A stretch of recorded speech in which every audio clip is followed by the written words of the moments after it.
तो बात रही होगी, यूं ही कोई बेवफा नहीं होता। तो ठीक इनको सब कुछ चाहिए, इनको लोकसभा का टिकट भी चाहिए, इनको विधानसभा का टिकट भी चाहिए। अरे कितना कुछ चाह रही हैं आप, बड़ी महत्वाकांक्षी हैं। बहुत सारे कमेंट आते हैं कि ऋतु तो मौसम की तरह बदलती है, उधर जाओ ये धारा, उधर जाओ वो धारा, धारा धारा धारा मुख्य धारा। वैसी पार्टियों को उखाड़ करके फेंक देना चाहिए। ये आपका ही बयान है। जब आप ये तस्वीर देखती हैं और ये तस्वीर हम आपके सामने भी दिखाना चाहेंगे, तो क्या लगता है ऋतु जी, तकलीफ होती है? किसी ने किसी का डर दिखाया हुआ है तो किसी ने किसी का डर दिखाया हुआ है। हमें शुक्रगुजार होना चाहिए माननीय देश के प्रधानमंत्री जी का कि उन्होंने इतने तमाम चीज़ों को झेलने के बावजूद भी अगर अगर फर्ज निभाना ही था तो उनको तो रोहिणी जी के साथ निभाना चाहिए था। वो तो फिर भी उनकी अपनी बहन थी।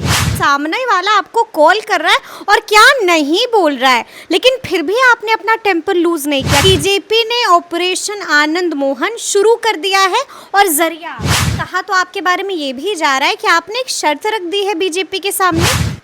कौन सी शर्त रखी? पार्टी का आदेश होगा, पार्टी ने अगर मुझे भेजेगी तो क्यों नहीं जाऊंगी कहीं। प्रशांत किशोर हो सकते हैं, यानी कि मुकाबला एकदम काटा। मुझे लड़ना पड़े, चाहे कई बार सिस्टम से भी लड़ना पड़ना हो सकता है।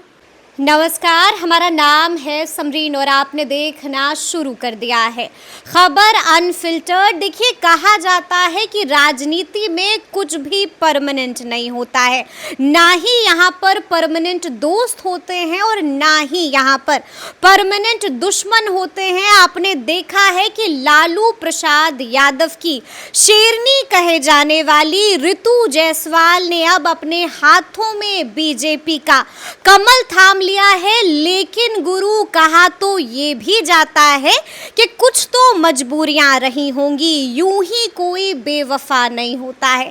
तो ऐसे में अब कई सवाल हैं। सवाल ये है कि आखिर इनकी क्या मजबूरी थी, क्यों कर दिया ऋतु जायसवाल ने बेवफाई। तो आइए फिर इन तमाम सवालों का सीधा जवाब बीजेपी नेत्री ऋतु जायसवाल जी से ही जानते हैं। सबसे पहले बहुत शुक्रिया बातचीत के लिए। बहुत बहुत धन्यवाद समरीन, आपका भी। आप भी कम जुझारू नहीं हैं।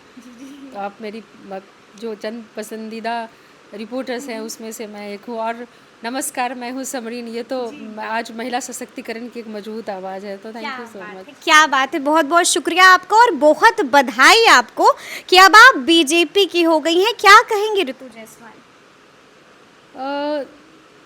चीज़ें आपने कहा ना, कुछ तो बात रही होगी, यूं ही कोई बेवफा नहीं होता। तो थी बात ये नहीं है कि ऋतु जायसवाल को टिकट नहीं मिला। बात यह है कि परिहार की जनता की आवाज़ को अनसुना किया गया। परिहार की जनता चीख चीख के ये कह रही थी कि मुझे ऋतु जायसवाल चाहिए, और अगर ऐसा नहीं होता तो शायद एक निर्दलीय प्रत्याशी को इतने वोट नहीं मिले होते। बागी ऋतु जायसवाल नहीं हुई थी, बागी परिहार की एक एक जनता हुई थी। उनको क्यों ये जिद थी कि ऋतु जायसवाल चाहिए, मुझे सच में नहीं पता। क्योंकि आपने काम किया है, आपका सोशल मीडिया पेज इस बात की गवाही देता है। वहाँ पर जो लोग मौजूद हैं, हम लगातार उनके भी संपर्क में रहते हैं, वो इस बात की गवाही देते हैं। तो जो भी हो कि उनका बीच में रहना या लोगों का इलाज कराना, या कई लोग ऐसे कहते हैं कि आज अगर मेरा बच्चा जिंदा है तो उसकी वजह ऋतु जायसवाल है, हमने भगवान को नहीं देखा। ये उनके शब्द होते हैं, मैं इतना उसमें नहीं पड़ती। आशीर्वाद लेती रहती हूँ, ये मुझे पता है। मुझे लगता है ज़िंदगी मिली है तो लोगों के काम आना चाहिए, तो वो मैं निस्वार्थ होकर के करती हूँ। मैं सेल्फिश हूँ, मुझे अच्छा लगता है करना। दूसरे के चेहरे पे खुशी आ जाए, किसी के घर का चिराग बचा पाऊँ, किसी का सुहाग बचा पाऊँ, कुछ भी इलाज में मदद कर पाऊँ, मुझे अच्छा लगता है। अच्छा लगता है। लेकिन आपने देखा ना कि जैसे ही आप बीजेपी में शामिल हुई, लोगों ने अलग अलग तरह की प्रतिक्रियाएं देना शुरू कर दिया। देखिए, एक कमेंट जो लगातार हम लोगों के मुंह से सुन रहे हैं वो ये है कि इनको सब कुछ चाहिए, इनको लोकसभा का टिकट भी चाहिए, इनको विधानसभा का टिकट भी चाहिए। अरे कितना कुछ चाह रही हैं आप, बड़ी महत्वाकांक्षी हैं। किसको नहीं मिला? पहली बात कि मुझे नहीं चाहिए था परिहार का टिकट परिहार की जनता को चाहिए था, और ये परिहार की जनता ने एक निर्दलीय प्रत्याशी को इतना वोट देके साबित कर दिया, पार्टी को तीसरे नंबर पर डाल के परिहार की जनता को ने ये साबित कर दिया कि टिकट रितु जायसवाल को नहीं चाहिए था। रितु जायसवाल महत्वाकांक्षी नहीं है, परिहार की जनता महत्वाकांक्षी थी रितु जायसवाल को लेके। जनता महत्वाकांक्षी थी आपको और बागी रितु जायसवाल नहीं हुई थी, बागी परिहार की एक एक जनता हुई थी। वो 65,000 से ज़्यादा जो मुझे वोट मिले वो एक एक जनता परिहार की बागी हुई थी, है ना। और रही बात कि सब कुछ चाहिए, तो एक आंकड़ा सिर्फ आप अगर थोड़ा पीछे मुड़ के देख लें, अनीता महतो मुकामा से लोकसभा लड़ी, फिर पुनः अशोक महतो जी की पत्नी फिर अभी विधानसभा लड़ी। अर्चना रविदास लोकसभा लड़ी, उनके पति को विधानसभा का टिकट मिला। मुन्ना शुक्ला जी चुनाव लड़े एमपी का, उनकी बेटी शिवानी शुक्ला को उनको टिकट मिला। कुमार सरबजीत जी एमएलए थे, एमपी लड़े, फिर एमएलए लड़े। सुरेंद्र यादव जी जहानाबाद से, वहाँ से उनको वो एमपी लड़े, जीत गए, फिर उनके बेटे को मिला। सुधाकर सिंह जी वो चुनाव जीते, फिर उनके भाई को मिला। उसके बीच में उपचुनाव हुआ था, वो भी उनके भाई को मिला। आप देखोगे आलोक मेहता जी वो भी लोकसभा लड़े, उनको भी विधानसभा मिला, उसके पहले भी विधानसभा मिला था। या कुमार सर्वजीत जी का हमने नाम लिया। तो मैं तो अब देख रही हूँ कि सभी लोग, वो तमाम लोग जो लगभग लोकसभा लड़े थे, उन सभी को विधानसभा या तो उनको नहीं भी मिला तो उनके खुद के बेटे को मिला, या पत्नी को मिला, पति को मिला, तो सबको तो मिला, कौन रह गया। नहीं तो आपने कुछ गलती की होगी, हम चाहेंगे कि थोड़ा सा पीछे जाइए और रितु जायसवाल जी आप खुद बताइए ना क्या गलती हो गई आपसे। कुछ तो किया होगा ना कि आपको बिल्कुल दरकिनार किया गया। मैं ज़्यादा परिक्रमा में नहीं रही, महिमा मंडल में उसमें नहीं रही।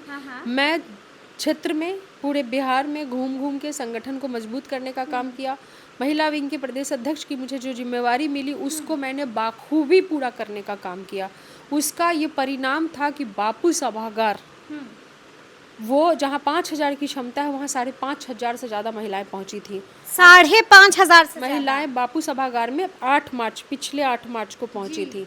इस 8 मार्च को तो मैं 6 साल के लिए बाहर थी पार्टी से, उसके पिछले 8 मार्च में 5,500 से ज़्यादा महिलाएं। और आपको पता है वो महिलाएं कोई भाड़े की भीड़ उठा के लाई हुई महिला नहीं थी, वो बूथ लेवल तक की कमेटी की मेंबर थी। पंचायत अध्यक्ष, प्रखंड अध्यक्ष, बूथ अध्यक्ष, जिला अध्यक्ष, कमेटी मेंबर्स, वो 5,500 महिलाएं जो थी ना वो पदाधिकारी थी। और वो एक दिन में नहीं हुआ था, उसके पीछे मेहनत थी।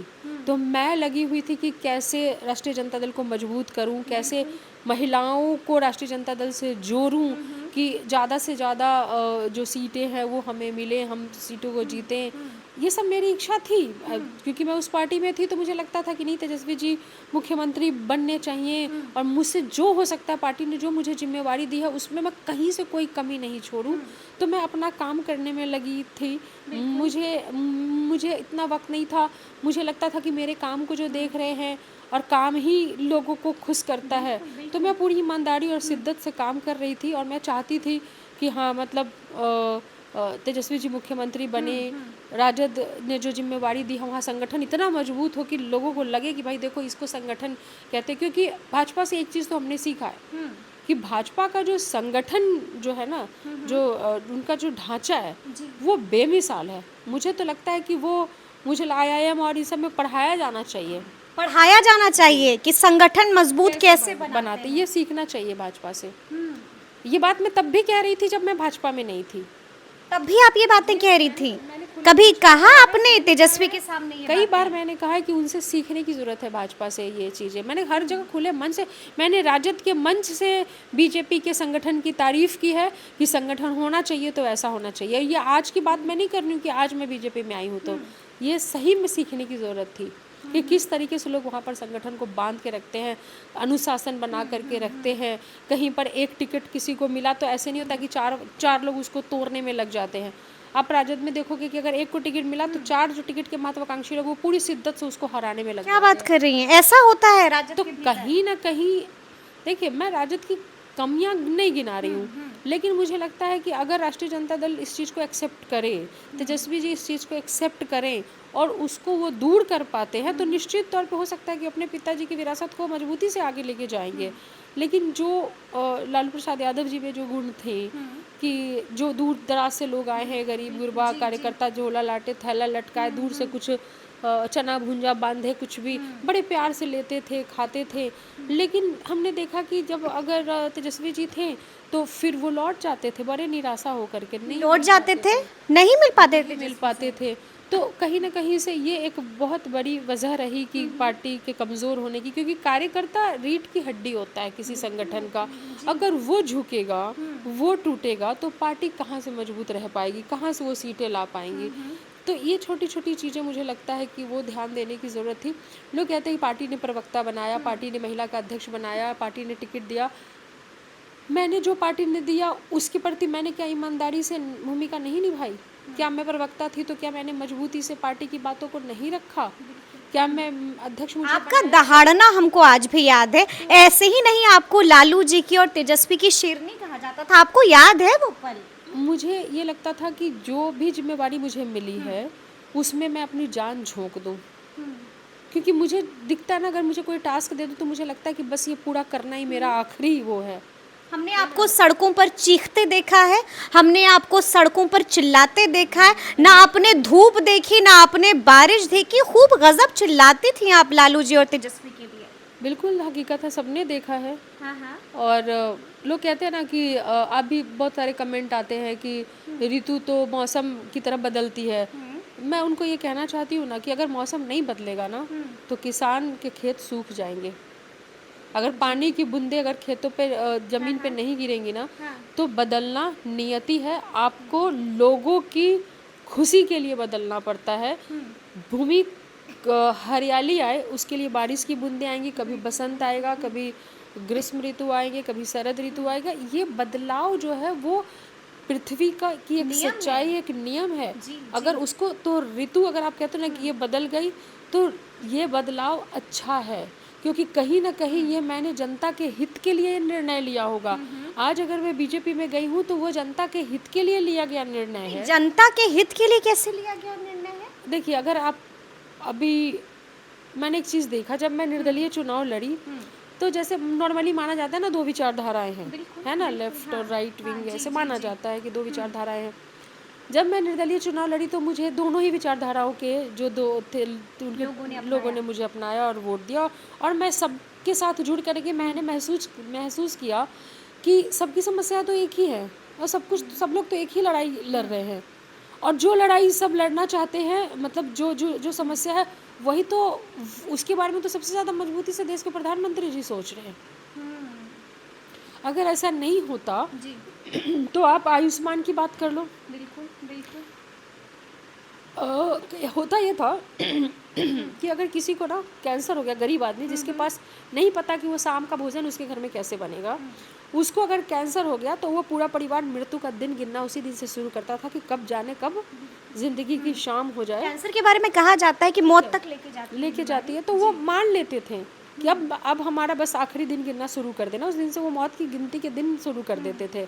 लेकिन जब से आयुष्मान की ताकत एक अंतिम पंगत में बैठे व्यक्ति को मिली, अंत्योदय सही मायने में अगर चरितार्थ किया, ये मैं भाषा आज की बात नहीं कर रही हूँ कि आज मैं गई, ठीक है, मैं पहले विरोध में मैंने बोले हैं क्योंकि तब मैं उस धारा से जुड़ी हुई थी और उस धारा के चश्मे से सब कुछ देख रही थी। जब मैं उस धारा के चश्मे से मैं मुक्त हुई और मैं खुले आकाश में सभी को समाहित करके जब मैं देख रही हूँ तो समस्याएं एक हैं और उसके सॉल्यूशन के लिए मुझे लगा कि जितना प्रधानमंत्री जी सोच रहे हैं, चाहे वो आयुष्मान की ताकत एक अंत्योदय व्यक्ति के हाथ में देने का हो या फिर डायरेक्ट बेनिफिशियरी के खाते में पैसा जाता हो, चाहे वो वृद्धा पेंशन का पैसा हो या किसान के लिए जो पैसे जाते हैं खाते में उसका पैसा हो या आवास योजना का पैसा हो, भ्रष्टाचार कैसे कम हो, बेनिफिशियरी को कैसे बेनिफिट मिले योजनाओं का, इसके लिए अगर कोई सबसे ज़्यादा चिंतित तो मुझे दिखा तो वो देश के प्रधानमंत्री दिखे। तभी तो इस तरह से योजनाएं लागू की गई केंद्र की। और दूसरा है तो क्या आपको लगता है कि राजद ने आपको धोखा दिया? पीड़ा होती है, दिल में दर्द दुख होता है। हम पीछे की बात ना करें, क्यों ना हम आगे देखें पीछे की बात पलट करके देखने का कोई फ़ायदा नहीं कि क्या हुआ क्या नहीं हुआ। आज हकीकत है कि मैं आज बीजेपी में हूँ और मैंने दोनों मतलब एक धारा जो थी उधर और ये जो अभी धारा है, तो ये तमाम धाराओं से ज़्यादा बेहतर है कि हम अंतिम पंगत में बैठे व्यक्ति को मुख्य धारा में लाने की बात सोचें। उधर जाओ ये धारा, उधर जाओ वो धारा, धारा धारा धारा, मुख्य धारा। मुख्य धारा की कौन सोच रहा है? मुख्य धारा की देश के प्रधानमंत्री जी सोच रहे हैं, नरेंद्र मोदी जी सोच रहे हैं। ट्रस्ट मी, वो सोच रहे हैं, क्योंकि आज जब मैं निर्दलीय चुनाव लड़ी मुझे सोचने समझने का मौका मिला। लेकिन यही ऋतु जायसवाल, मुझे याद है ऋतु जी, आप तो अपने बयानों की वजह से अक्सर चर्चा में रही। आपने बीजेपी पर निशाना साधते हुए एक बयान दिया था कि जो पार्टी जाति की बात करती है, धर्म की बात करती है, वैसी पार्टियों को उखाड़ करके फेंक देना चाहिए। ये आपका ही बयान था? कौन नहीं करता है? कौन नहीं करता है? राजद वाले नहीं करते हैं। अच्छा जी। अच्छा, राजद वाले नहीं करते, जाति की बात नहीं करते। एक बात बता दूं मैं आपको, किसी ने किसी का डर दिखाया हुआ है तो किसी ने किसी का डर दिखाया हुआ है, ठीक है? तो कोई यहाँ पे कम नहीं है, लेकिन उन सब में एक सच्चाई है कि अगर आपका ये झगड़े तमाम होते रहेंगे, आप चुनाव जीतने के लिए आप आरोप लगाओ, प्रत्यारोप लगाओ, तमाम चीज़ें करो, लेकिन आज ये हकीकत है कि आज अगर हिंदुस्तान खड़ा है, सुरक्षित खड़ा है, तो कहीं ना कहीं से ये देश के प्रधानमंत्री जी की देन है। आज वैश्विक महामारी कोरोना 3 बार जिसमें आपने खूब काम किया, झेला देश ने। अच्छे से अच्छे देश जो है चरमरा गए, जो आर्थिक रूप से बहुत मजबूत थे वो भी धराशायी होके गिर गए, लेकिन हिंदुस्तान खड़ा रहा। रसिया यूक्रेन का युद्ध हो या आज वैश्विक स्तर पे जो अशांति फैली हुई है, उससे जो तेल के कीमतों में और बाकी कीमतों में जो उतार चढ़ाव आ रहे हैं, उन सभी चीज़ों के बावजूद भी आज अगर देखो तो हिंदुस्तान के अंदर फॉरेन इन्वेस्टमेंट हो रहे हैं, ठीक है? नॉर्मली डॉलर और रुपए का जो हम तुलना करते हैं ना, उसको उसी पर नहीं देखा जा सकता, तो उसको लार्ज स्केल पे जाके देखना चाहिए कि जो आज एक वैश्विक अस्थिरता जो है, वो मंदी जिस तरीके से आई है और जो संकट मंडरा रहा है, तो आप देखेंगे कि उसके बावजूद भी आप खड़े हैं आज, उसके बावजूद भी आप फॉरेन की इन्वेस्टमेंट ले आ पा रहे हो, है ना? उसके बावजूद भी आप देखोगे कि इंफ्रास्ट्रक्चर डेवलपमेंट किस तरीके से हुआ है पूरे हिंदुस्तान में। अगर आप जा कर के घूम जाओ, हम छोड़ देते हैं बाहर की बात, हम बिहार में पटना में घूम लें तो आपको जो यहाँ पर मरीन ड्राइव और तमाम फ्लाईओवर्स दिखेंगे, या आप एक ज़िले से दूसरे ज़िले की दूरी जो है बिल्कुल तय है कि आप 3 घंटे में पहुँच जाओगे, कहीं से भी कहीं भी किसी ज़िले में आपको जाना हो। तो ये सारी चीज़ें जो हो रही हैं ना, सब कुछ टूटा और धराशायी तो नहीं हुआ ना, चीज़ें थोड़ी ऊपर नीचे होती है, उसकी वजह बहुत बड़े लेवल पे है, ठीक है? तो हमें शुक्रगुजार होना चाहिए माननीय देश के प्रधानमंत्री जी का कि उन्होंने इतने तमाम चीज़ों को झेलने के बावजूद भी आज हिंदुस्तान को खड़ा रखा है। ठीक है, हमने थोड़ी देर पहले आपसे पीड़ा की बात की थी। जब आप ये तस्वीर देखती हैं, और ये तस्वीर हम आपके सामने भी दिखाना चाहेंगे, तो क्या लगता है ऋतु जी, तकलीफ होती है कि इस भाई ने जिनको आपने राखी बांधी थी, उन्होंने राखी की भी लाज नहीं रखी? देखिए, राजनीति से रिश्तों को जोड़ के नहीं देखा जा सकता। मैंने अगर तेजस्वी जी की कलाई पे राखी बांधी तो उस वक्त मेरे दिमाग में मेरे वो भाई थे और मैं उनकी बहन थी, वहाँ राजनीति दूर दूर तक नहीं था। तो इसको राजनीति से जोड़ के नहीं दे सकते कि भाई ने बहन की रक्षा नहीं की या बहन ने भाई की रक्षा नहीं की। तो ये रिश्ता अब क्या कहलाएगा? भाई बहन का रिश्ता कहलाएगा? रहेगा नहीं रहेगा क्या? तेजस्वी जी नीतीश कुमार जी को चाचा कह के नहीं बुलाते? हाँ, चाचा कह के बुलाते हैं, कभी साथ हो जाते हैं, कभी अलग हो जाते हैं, रहा तो चाचा का रिश्ता टूट तो नहीं गया, है ना? तो अगर भाई हैं तो भाई रहेंगे। अब भाई का अगर फर्ज, उसको आप राजनीति के चश्मे से क्यों देख रहे हैं? अगर फर्ज निभाना ही था तो उनको तो रोहिणी जी के साथ निभाना चाहिए था, वो तो फिर भी उनकी अपनी बहन थी, हाँ। वहाँ तो शायद सुनते हैं कि चप्पलें तक उठा ली गई, चप्पलें उठा ली गई, रोहिणी जी ने कहा। तो वहाँ मैं तो फिर भी मुंह बोली बहन हूँ, है ना? वो तो अपनी बहन थी। तो इसलिए मुझे लगता है कि रिश्तों को राजनीति से अलग रखना चाहिए। और बहुत ऐसे रिश्ते हैं कि कई बार कोई किसी पार्टी में होता है, किसी दल में होता है, तो उनसे उसके भाई बहन के रिश्ते बन जाते हैं। तो ये थोड़ी होता है कि कोई कहीं चला गया तो उसका वो रिश्ता खत्म हो जाएगा। वो मन में जो भाई के लिए है प्रेम वो रहेगा, जो स्नेह जो आशीर्वाद है वो क्यों नहीं रहेगा। जो स्नेह जो आशीर्वाद है वो सदैव रहेगा। लेकिन राजनीतिक रूप से अगर जो चीजें अगर बात आएंगी तो फिर आमना सामना भी होगा। आर पार होगा, आमना भी सामना होगा, होगा। बिल्कुल होगा। जब राजनीति की बात आएगी तो क्यों नहीं होगा।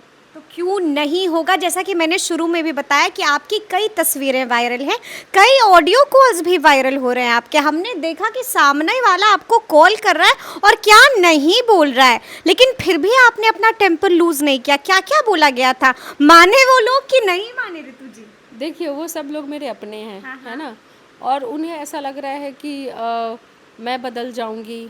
तो मैं उनको ये कहना चाहती हूँ कि मैं बदल तो जाएंगे, अब आप बीजेपी की हो गई हैं। मेरा जो जनता के लिए जो प्रेम है वो कभी भी जात और धर्म के उससे बंधा हुआ नहीं है, न था न होगा। जो जो मैं काम करती आई हूँ, मेरी एक MY टीम है, ये क्या होता है महिला MY? युवा टीम। अच्छा, ये मुझे लगा कि मुसलमान यादव टीम। नहीं, महिला युवा में महिला किसी भी जाति धर्म के हो सकती है, युवा किसी भी जाति धर्म और कौम के हो सकते हैं। हाँ। तो ये MY टीम है जो पूरे मेरे मतलब और मतलब अभी तो हम लोगों ने सीतामढ़ी और परिहार के इलाकों में किया, पर धीरे धीरे ये और बढ़ेगा, क्योंकि ये हम लोग इसको ये बिल्कुल नॉन पॉलिटिकल ऑर्गेनाइजेशन है, जहाँ पे हम लोग वैसे जो लोग हैं जिनको मदद की ज़रूरत है वो हम लोग इसको करते हैं। यानी कि नहीं बदलने जा रही हैं ऋतु जायसवाल। मैं उनको आपके चैनल और इस पॉडकास्ट के माध्यम से मैं उनको भरोसा दिलाना चाहती हूँ कि नहीं बदलने जा रही है ऋतु जायसवाल। और अगर कोई बदलाव होगा तो वो आपके हित के लिए होगा। अगर आज मैंने पार्टी बदली है तो वो आपके हित के लिए है। ये आप जब धीरे धीरे समय के साथ मुझे और जब वक्त बीतेगा आपको यकीन होगा। आज आप थोड़े दुखी हो सकते हैं, जो मान लीजिए कुछ इस विचार मनाने की आप कोशिश कीजिएगा उनको। मेरा काम और मेरा नहीं बदला हुआ नेचर जब उन्हें दिखेगा वो ज़रूर मान जाएंगे, उन्हें ज़रूर भरोसा होगा मुझ पे। ज़रूर भरोसा हो जाएगा। लेकिन हम आपको ये भी बता दें कि जब आप बीजेपी में शामिल हुई तो एक और चर्चा ज़ोरों पर होने लगी पॉलिटिकल कॉरिडोर्स में, और कहा ये जाने लगा कि बीजेपी ने ऑपरेशन आनंद मोहन शुरू कर दिया है और जरिया आप बनी हैं। मुझे इसके बारे में कुछ भी आइडिया नहीं है, और चुनाव का भी बहुत वक्त है ना, 3 साल अभी लोकसभा चुनाव में है, तो मैं इतना नहीं सोचती और मुझे नहीं लगता कि कोई पार्टी भी इतना ज़्यादा सोचती है। अभी बिहार चुनाव से पहले तो अभी यूपी का चुनाव होगा, वो तमाम चीज़ें होंगी, तो मुझे नहीं लगता है। मुझे लगता है कि आनंद मोहन जी के जो बयान रहे होंगे या कुछ रहा होगा उससे कुछ चीज़ें हुई होंगी, उन्हें किसी बात का प्रॉब्लम हुआ होगा। मुझे नहीं लगता, क्योंकि अभी तो इन चुनाव से पहले अभी तो कई राज्यों के चुनाव हैं अभी, तो मुझे ऐसा नहीं लगता है। लेकिन कहा तो आपके बारे में ये भी जा रहा है कि आपने एक शर्त रख दी है बीजेपी के सामने। कौन सी शर्त रखी है? तो आप बताइएगा, चर्चा बहुत है कि आपने शर्त रखी। कोई शर्त नहीं रखी है मेरा। सच पूछे तो मैंने कोई भी शर्त नहीं रखी है। मेरा बस ये है कि जो लोग हैं जिनसे मैं जुड़ी हुई हूँ उनके काम होते रहें, और अगर सरकार आपकी है तो कहीं ना कहीं सहूलियत तो हो ही जाती है, इससे आप इनकार नहीं कर सकते। मेरे सिर्फ जाने की चर्चा हुई कि मैं बीजेपी में हूँ, आप यकीन नहीं मानोगे, मैं 4 कैंसर मरीज को ईजिली भर्ती करवा पाई। और तो कहीं ना कहीं से मुझे लगता कि भाई इसमें फिर अब लोग कहेंगे कि नहीं नहीं, तो क्या फिर विपक्ष वालों के काम नहीं होंगे? काम सबके होंगे, मगर मुझे लगता है थोड़ी सहूलियत हो जाती है। आपने ये महसूस किया? मैंने ये महसूस किया क्योंकि मैंने मरीज को भर्ती करवाया, ब्लड दिलवाने का काम किया, और कई मरीज ठीक होकर के लौटे। तो थोड़ा सा मतलब मुझे लगता है कि कहीं भी अगर किसी की भी सरकार होती है, कहीं भी आज कोई पक्ष में है कल कोई विपक्ष में है, सहूलियत तो होती है उस हिसाब से। तो मेरा ये है कि मेरे जनता का काम होना चाहिए। हाँ, इसमें कॉम्प्रोमाइज ना पहले किया था ना अब ना करिएगा। पहले किया था ना अब करूँगी। जनता का काम हो, जो जेन्युइन लोग हैं उनके काम हो, और जिसके लिए मैं प्रतिबद्ध हूँ वो होना चाहिए। बांकीपुर में जाइएगा ना प्रचार के लिए?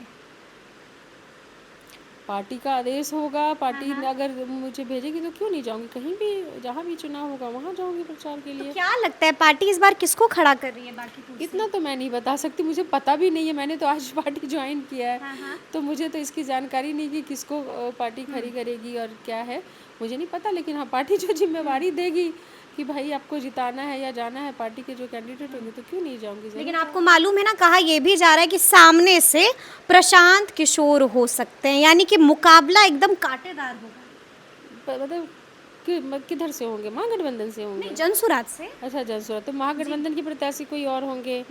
और तो ठीक है ना, उन्होंने अभी तो लोकसभा में सभी जगह पे कैंडिडेट दिए ही थे ना। विधानसभा में। सॉरी, लोक अभी विधानसभा में तो उन्होंने सभी सीटों पे लगभग कैंडिडेट उन्होंने दिए ही थे। रिजल्ट तो आपके सामने ही है, तो देखते हैं। तो देखते हैं, यानी कि मुकाबला कांटेदार नहीं होगा। लेकिन ऋतु जी, हम आपसे ये भी जानना चाहेंगे, महिलाओं के लिए आप हमेशा से एक इंस्पिरेशन रही हैं, तो क्या सोचा है? अब तो आप बीजेपी की हो गई हैं, महिलाओं के लिए क्या क्या करिएगा? मैं किसी के लिए मतलब कहीं भी मैंने रही चाहे, तो महिलाओं के लिए जैसे वर्तमान सरकार सोच रही है, आप जीविका का देखो, आज जीविका के माध्यम से जितनी महिलाएं एम्पावर हुई हैं, जिनके हाथों में सिर्फ लकड़ी और चूल्हे होते थे, आज उन हाथों में रजिस्टर और पेन है। तो अगर रियल एम्पावर देखना है तो आप गांव में जाओ, उन समूह के बीच में बैठो, वहाँ महिलाएं जो है ना वो हिसाब करती मिलेंगी आपको। महिलाएं बैंक तक जाते हुए मिलेंगी आपको। महिलाएं पैसा जमा करा रही हैं, या जो लोन बैंक जो डिस्ट्रीब्यूट होते हैं समूह पे, ये सारी चीज़ों का लेखा जोखा करना, सब कुछ ये महिलाएं कर रही हैं। तो इस लेवल पर महिलाएं जो हैं ये एनडीए की सरकार में और ख़ासकर बिहार में इतनी सशक्त और मजबूत बनी हैं, जिसकी सबसे बड़ा एग्जाम्पल तो जीविका की दीदियाँ हैं, जो इतिहास रच रही हैं, क्या काम कर रही हैं तो वो। आगे आपने क्या सोचा है, आप क्या करिएगा महिलाओं के लिए? देखिए, मैं अभी क्या हूँ, मतलब मैं क्या हूँ अभी, ना तो मैं सदन में वो आवाज़ बन के गूंज सकती हूँ अभी कि अगर महिलाओं के लिए इस तरह से काम करें, या ये चीज़ हो, या ये बिल बने, या ये बिल पास हो, या वो आवाज़ मैं नहीं हूँ अभी सदन की, तो वो तो मैं नहीं कर सकती। लेकिन जो मैं करती रही हूँ अब तक भी, वो मैं करती रहूँगी। तो आगे का ये मेरा अंतिम सिर्फ चलाना है, ये करना, वो तो ऐसे भी कंप्यूटर सेंटर्स वगैरह वो पहले भी चलते थे। आगे भी मेरा प्रयास रहेगा कि वो स्किल ट्रेनिंग, तो वो तो ऐसे भी केंद्र सरकार की और बिहार सरकार की तमाम योजनाएं हैं, मुझे वो और सहूलियत हो जाएगी। पहले मैं अपने पैसे से चलाती थी, अब मैं सरकार के जो योजनाएं होंगी उसको आसानी से वहाँ पर ला पाऊंगी। बिल्कुल। एक अंतिम सवाल है मेरा आपसे कि आगे आगे ऋतु जायसवाल क्या क्या करेंगी, क्योंकि शेरनी है आप मिजाज से, तो क्या सोचा है आगे, कौन सा तेवर अपनाइएगा? जो था, जो है और जो रहेगा, जनता मेरी ताकत है। जनता के लिए जो मेरा प्रेम और समर्पण और त्याग जो हमेशा से रहा है वही बना रहे। मैं कभी मेरे अंदर कोई घमंड ना आए, मेरी महत्वाकांक्षा बहुत बड़ी ना हो, और मेरी चाहत जनता से शुरू होकर जनता पे ख़त्म हो जाए, बस इतना ही चाहती हूँ मैं। इसके लिए मुझे कभी शेरनी बनना पड़े, उसके हक के लिए मुझे लड़ना पड़े, चाहे कई बार सिस्टम से भी लड़ना पड़ना हो सकता है, बहस हो सकती है, मुद्दे की बात हो सकती है, सिस्टम से लड़ना पड़ सकता है, कई बार तो ऐसा होता लड़िए है ना। क्यों नहीं लड़ेंगे? अगर कहीं पर कोई पदाधिकारी गलती कर रहे हैं, क्यों नहीं कहेंगे कि आप ये गलत कर रहे हो? अब तो आप बीजेपी वाली हैं ना, अब आप कैसे कह सकती आप हैं? देखोगे कि एनडीए में अभी सबसे ज़्यादा जो अधिकारी रंगे हाथों पकड़े जा रहे हैं, वो सबसे ज़्यादा तो अभी एनडीए सरकार में ही पकड़े जा रहे हैं। तो सरकार के तंत्र को, सरकार की गंदगी को सरकार के द्वारा ही तो साफ करने का प्रयास किया जा रहा है। ऐसा तो है नहीं कि सरकार में है तो सारे अधिकारी जो है उसको छोड़ दिया जा रहा है। आप देखो, हर रोज छापे पड़ रहे हैं अधिकारियों के घरों पे। तो ये तो कभी कोई नहीं कहता कि हमारी सरकार है। लोग कहते इधर आए तो सब गंगा नहा लेते हैं। तो मैं तो देख रही हूँ कि रोज अधिकारी के घर पे छापे पड़ रहे हैं, रोज उनको कलर्ड हैंड पकड़ा जा रहा है एवरी डे, आप देख लो। तो ये तो हमारी सरकार चाहती है, ये तो एनडीए सरकार की चाहत है कि जो भ्रष्ट अधिकारी हैं उनके घर पे छापे पड़े, वो पकड़े जाएं और उन्हें सिस्टम से बाहर किया जाए। तो ऋतु जायसवाल क्यों नहीं करेगी? यानी कि गड़बड़ी बर्दाश्त नहीं करेंगी। बिल्कुल नहीं। चाहे वो हॉस्पिटल में हो, वो प्राइमरी उपचार केंद्र हो, या ब्लॉक की हो, वो चीज़ें तो होंगी। क्योंकि मैं देख रही हूँ कि वही चीज़ें तो सरकार जो बिहार में सम्राट की सरकार है वो भी तो वही चाह रही है। जी। तो और मैं भी वही चाह रही हूँ, तो ये तो और बल मिलेगा। यानी कि कांधा लगाएंगी ऋतु जायसवाल। तो सुना आपने क्या कुछ कहा है तफसील से बातचीत के दौरान बीजेपी की नेत्री ऋतु जायसवाल ने। तो फिर ये पूरी बातचीत और ये पूरा वीडियो आपको कैसा लगा है कमेंट करके हमें ज़रूर बताइएगा। तो ऐसे तमाम अपडेट्स के लिए बिल्कुल ऐसे ही हमारे साथ बने रहिएगा और देखते रहिएगा खबर अनफिल्टर्ड। और यदि अब तक आपने हमारे चैनल को सब्सक्राइब नहीं किया है तो फिर झटपट कर लीजिएगा और फेसबुक पर भी हमें फॉलो करना हरगिज़ नहीं भूलिएगा। बहुत शुक्रिया आपका।